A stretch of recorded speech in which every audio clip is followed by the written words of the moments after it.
இட்லி, தோசை, சாதம் இது எல்லாத்துக்குமே சூப்பரான புதினா சட்னி எப்படி செய்கிறதுன்னு பார்க்கலாம். ஃபர்ஸ்ட் டைம் சேனலை பார்க்குறவங்க சப்ஸ்கிரைப் பண்ணி பெல் ஐக்கானில் ஆல்ன்ற ஆப்ஷனை கிளிக் பண்ணிக்கோங்க. ஒரு கடாயில் 2 டேபிள் ஸ்பூன் அளவுக்கு எண்ணெய் ஊற்றிக்கலாம். எண்ணெய் நல்லா காஞ்சதும் 1 டேபிள் ஸ்பூன் அளவுக்கு உளுந்தம்பருப்பு, 1 டேபிள் ஸ்பூன் அளவுக்கு கடலைப்பருப்பு, காரத்துக்கு 3 வரமிளகாய் எடுத்திருக்கேன். எக்ஸ்ட்ரா தேவைன்னா நீங்கள் கூடவே 2 மிளகா கூட எக்ஸ்ட்ரா சேர்த்துக்கலாம். எண்ணெயில் நல்லா வதக்கி விட்டுக்கலாம். இப்போ இது கூடவே 4 பல் பூண்டு, 10 உரிச்ச சின்ன வெங்காயம், கூடவே 1 பச்சை மிளகா எல்லாத்தையுமே சேர்த்ததுக்கப்புறமா நல்லா வதக்கி விட்டுக்கலாம். பூண்டு, வெங்காயம் இது ரெண்டுமே நல்லா வதங்கி வரணும்.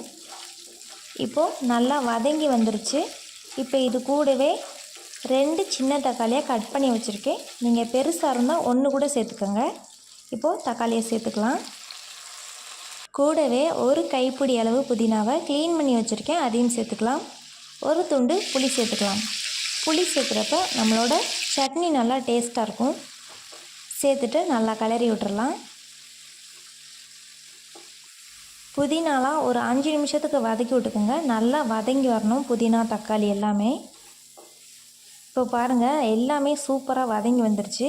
இப்போ இதை நல்லா ஆற வச்சுட்டு ஒரு மிக்ஸி ஜாருக்கு சேர்த்துக்கலாம்.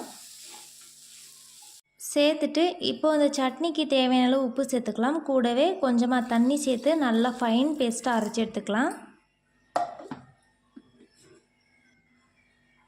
இப்போது நல்லா அரைச்சி எடுத்தாச்சு. இப்போ இதை ஒரு பாத்திரத்துக்கு மாற்றிக்கலாம்.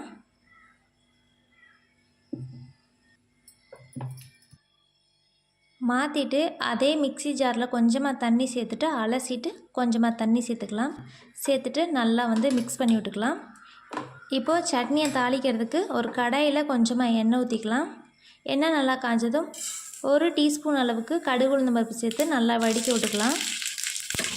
கூடவே 2 வரமிளகாவை கிள்ளி வச்சுருக்கேன், அதையும் சேர்த்துக்கலாம். 1 கொத்து கருவேப்பிலையும் சேர்த்துட்டு நல்லா கலந்து விட்ருங்க. கலந்து விட்டதுக்கப்புறமா இப்போது இந்த தாளிப்பை நம்மளோட சட்னியில் சேர்த்துக்கலாம். அவ்வளோதான், நம்மளோட சூப்பரான சுவையான புதினா சட்னி தயாராகிடுச்சு. இது சாதத்துக்கும் சூப்பராக இருக்கும். இட்லி, தோசை எல்லாத்துக்குமே நல்லாயிருக்கும். கண்டிப்பாக ட்ரை பண்ணுங்கள். இந்த வீடியோ பிடிச்சிருந்தா லைக், ஷேர், சப்ஸ்கிரைப் பண்ணிக்கோங்க.